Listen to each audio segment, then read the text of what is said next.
ምንም አይነት ከባድ ስፖርት ሳይሰሩ በረሃብ ሳይቀጡ በየቀኑ በምግቦ ላይ 1 ወይም 2 የሾርባ ማንኪያ በመጨመር ብቻ ቦርጭን ወይም ከፍተኛ ውፍረትን የሚያጠፋ የተፈጥሮ ፈሳሽ እንዳለ ምን ያህል ያውቃሉ? ለታይፕ 2 የስኳር በሽታ ተጋላጭ ከሆኑ ሰዎች መሃል ወፍራም ሰዎች በ2 እጥፍ የመጋለጥ አደጋቸው የጨመረ ሊሆን እንደሚችል ጥናቶች ያሳያሉ። ረጅም ሰዓት መቀመጥ የተፈጥሮ ሜታቦሊዝም ሂደት ሊቀንስ ስለሚችል ላላስፈላጊ ከፍተኛ ውፍረት ሊያጋልጠን ይችላል። ሰላም ጤና ይስጥልኝ ውድ የሳሌም ኬር ዩቲዩብ ቻናል ቤተሰቦች፣ ሲስተር ኢየሩሳሌም ነኝ። በዛሬው ክፍል 5 ቆይታችን ከባለፈው ሳምንት የቀጠለ ቦርጭን ወይም ከፍተኛ ውፍረትን ለማጥፋት የሚረዱንን በቀላሉ በቤታችን ውስጥ የምናገኛቸውን 10 የምግብ አይነቶች ይዤላችሁ ቀርቤያለሁ። እስከ መጨረሻው ድረስ አብራችሁን ቆዩ። የሳሌም ኬር ዩቲዩብ ቻናል አዲስ የጤና ቻናል እንደመሆኑ መጠን ለማህበረሰቡ ይጠቅማሉ ያላቸውን ጤና ነክ ጉዳዮች በስፋትና በዝርዝር ይዞ እየመጣ ያለ ቻናል ነው። ለዚህ ቻናል አዲስ የሆናችሁ ሰብስክራይብ ማድረግ፣ ላይክ፣ ሼር ይጠቅማቸዋል ላላችኋቸው ወዳጅ ዘመዶቻችሁ ሼር እንድታደርጓቸው አበረታታችኋለሁ።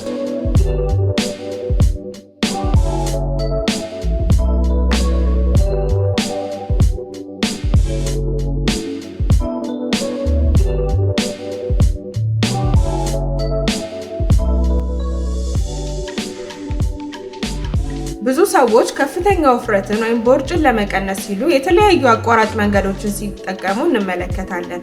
እውነታው ግን የተለያዩ ኪኒኖችን መውሰድ ወይም ራስን በረሃብ መቅጣት ሳይሆን ላይፍ ስታይልን እና አመጋገብን ማስተካከል ነው። አመጋገብ ስንል ከጠዋት ቁርሳችን ይጀምራል። ጠዋት ላይ የምንመገባቸው ምግቦች በከፍተኛ ካርቦሃይድሬት የታጀቡ ባይሆኑ ይመከራል። በፕሮቲን፣ በፋይበር፣ በቫይታሚን እና በአትክልትና ፍራፍሬዎች እንዲሁም በጥራጥሬዎች የታጀቡ ቢሆኑ ይመከራል። ከፍተኛ ካርቦሃይድሬትን ጠዋት ላይ ስንመገብ ለምሳሌ ፓስታ፣ መኮረኒ፣ ሩዝ፣ ዳቦ ያሉ ምግቦችን ስንመገብ በደማችን ውስጥ ያለ የግሉኮስ መጠን በእጥፍ እንዲጨምር ያደርጋል። ያም ሲጨምር ያንን ለሴሎች ለማዳረስ ሰውነታችን ኢንሱሊን የሚባለውን ሆርሞን ያመርታል።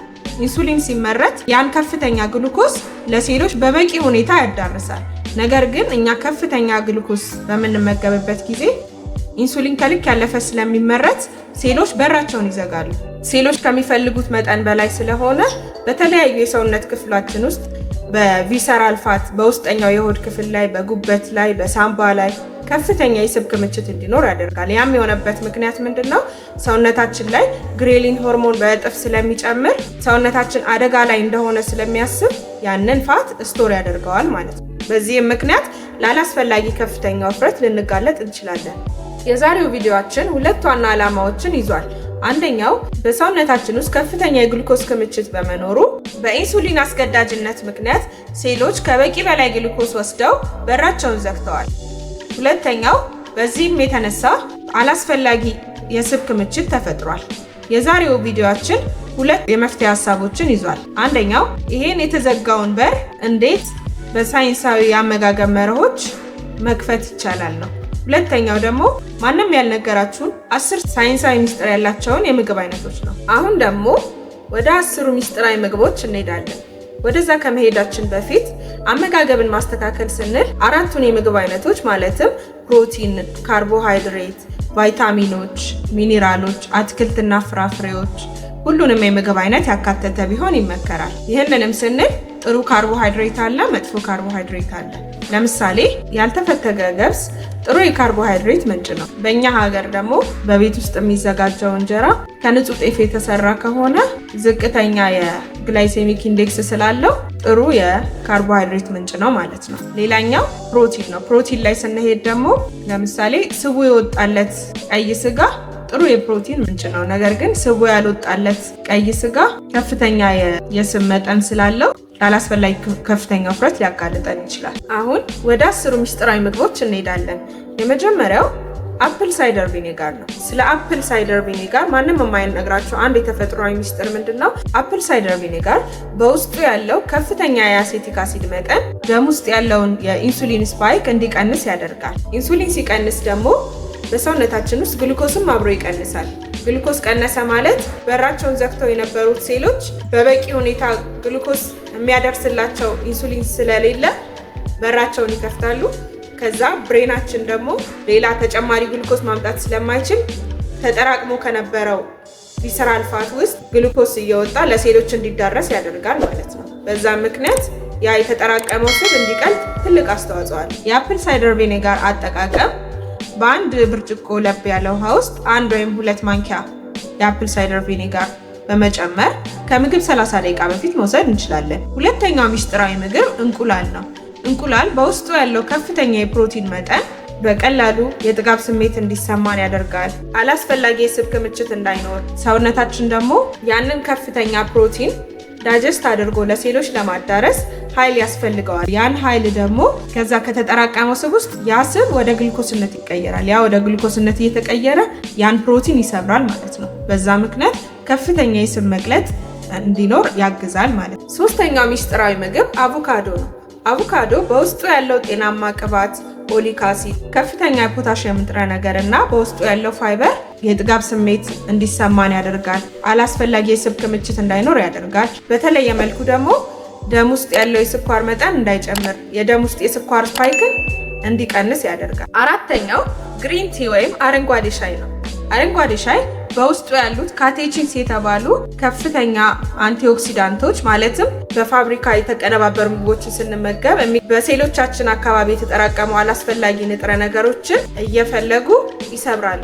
በዛም አማካኝነት ስብም አብሮ እንዲቀልጥ ትልቅ አስተዋጽኦ አላቸው።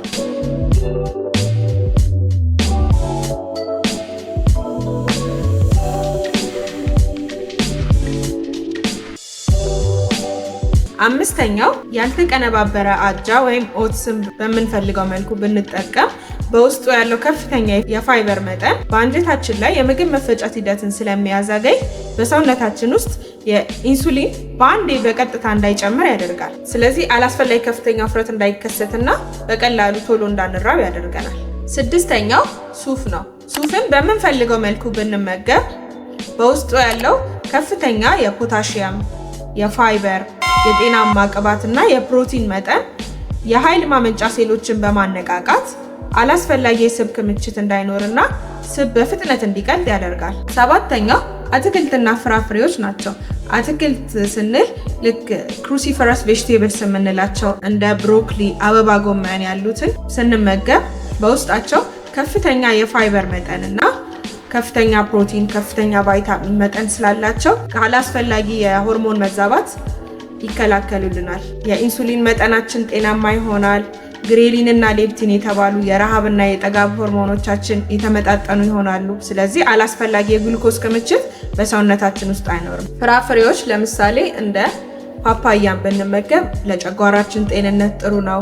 በውስጡ ያለው ደግሞ ፓፒን የተባለ ኢንዛይም የሆድ መነፋትን ይከላከላል። አላስፈላጊ የስብ ክምችት እንዳይኖር ይረዳናል ማለት ነው። ስምንተኛው ጥራጥሬዎች ናቸው። ለምሳሌ እንደ አተር፣ ምስር፣ አብሽ ያሉትን ለምሳሌ ምስርና አተርን በምንመገብበት ጊዜ በውስጡ ያለው ከፍተኛ የፕሮቲን መጠንና ውስብስብ የሆነው ካርቦሃይድሬት የኃይል መጠናችን ጤናማ እንዲሆን፣ አላስፈላጊ የስብ ክምችት እንዳይኖር፣ የጥጋብ ስሜት ኖሮን ለረጅም ሰዓት እንድንቆይ ይረዳናል። ሌላኛው አብሽ ነው። አብሽ ወይም ፌኑግሪክ የምንለው በውስጡ ያለው ጋላክቶማናን የሚባለው ንጥረ ነገር ከፍተኛ የፋይበር ክምችት ስላለው የሆድ ግድግዳን ከጨጓራ አሲድ መሸርሸር ይከላከልልናል። በተጨማሪም አላስፈላጊ የስብ ክምችት እንዳይኖር ያግዘናል። አስረኛው ቺያ ሲድ ወይም የቺያ ፍሬዎች ናቸው። በውስጣቸው ኦሜጋ 3 እና ከፍተኛ የፋይበር መጠን ስላለ ሆዳችን ውስጥ ከፍተኛ ውሃን የመምጠጥ ባህሪ አላቸው። በዛም ምክንያት አላስፈላጊ የስብ ክምችት እንዳይኖር መንገዱን ስለሚዘጉ ቦርጭ እንዳይፈጠር ያግዛል። ቺያ ሲድን ከውሃ ጋር ወይም ከእርጎ ጋር በጥብጠን መጠቀም እንችላለን። ስለዚህ ሁልጊዜም አመጋገባችን ላይ የምንመገበው ምግብ መጠን ላይ፣ የምንመገባቸው ምግቦች ኳሊቲ ላይ፣ ምሳሌ ፕሮቲኑ ጥሩ ፕሮቲን ነው ወይስ መጥፎ ፕሮቲን ነው፣ ካርቦሃይድሬትም ከሆነ እንደዛው ጤናማ ካርቦሃይድሬት ነው ጤናማ ያልሆነ ካርቦሃይድሬት ነው የሚሉትን ነገሮች መፈተሽ ያስፈልጋል ማለት ነው። በተጨማሪም በአንዴ ብዙ ከምንመገብ ይልቅ ፍሪኩዌንሲውን ጨምረን ትንሽ ትንሽ ለብዙ ሰዓታት ብንመገብ ይመከራል። ከልክ ያለፈ ደግሞ እነዚህ አትክልቶችን ባናበስላቸው ይመከራል። ምክንያቱም በውስጣቸው የሚፈለገው አስፈላጊ ንጥረ ነገር እንዳይጠፋ ማለት ነው። እንዲሁም ደግሞ እንቁላልን ስንመገብ ሁሌ ከመጥበስ ይልቅ ከምንመገባቸው ምግቦች ጋር ከአትክልቶችም ጋር ከሆነ የተቀቀለ ቢሆን ይመከራል። ሙሉ ኮንተንቱን በተገቢ ሁኔታ እንድናገኝ ማለት ነው። እነዚህ 10 ሚስጥራዊ ምግቦች በዋናነት የተጠራቀመው ስብ እንዲቀል፣ የሆርሞን መዛባት ካለ የሆርሞን መዛባቶችን እንዲስተካከሉ፣ በተጨማሪም የተዘጉ የሴሎቻችን በሮች በዚህ የአመጋገብ መርህ ምክንያት እንዲከፈቱ የሚያደርጉ ናቸው። የሳሊም ኬር ዩቲዩብ ቻናል አዲስ የጤና ቻናል እንደመሆኑ መጠን ለማህበረሰቡ ይጠቅማሉ ያላቸውን ጤና ነክ ጉዳዮች በስፋትና በዝርዝር ይዞ እየመጣ ያለ ቻናል ነው። ለዚህ ቻናል አዲስ የሆናችሁ ሰብስክራይብ ማድረግ፣ ላይክ፣ ሼር እንዲሁም ይጠቅማቸዋል ላላችኋቸው ወዳጅ ዘመዶቻችሁ ሼር እንድታደርጓቸው አበረታታችኋለሁ። የዛሬው ክፍል 5 ቆይታችን ይህን ይመስል ነበር። የዛሬውን ሴሽን በሚመለከት ጥያቄ፣ ሀሳብ፣ አስተያየት ካላችሁ ኮሜንት ቦክስ ላይ ጻፉልኝ። በቀጣይ ክፍል እስከምንገናኝ ሰላም ጤና ይስጥልኝ።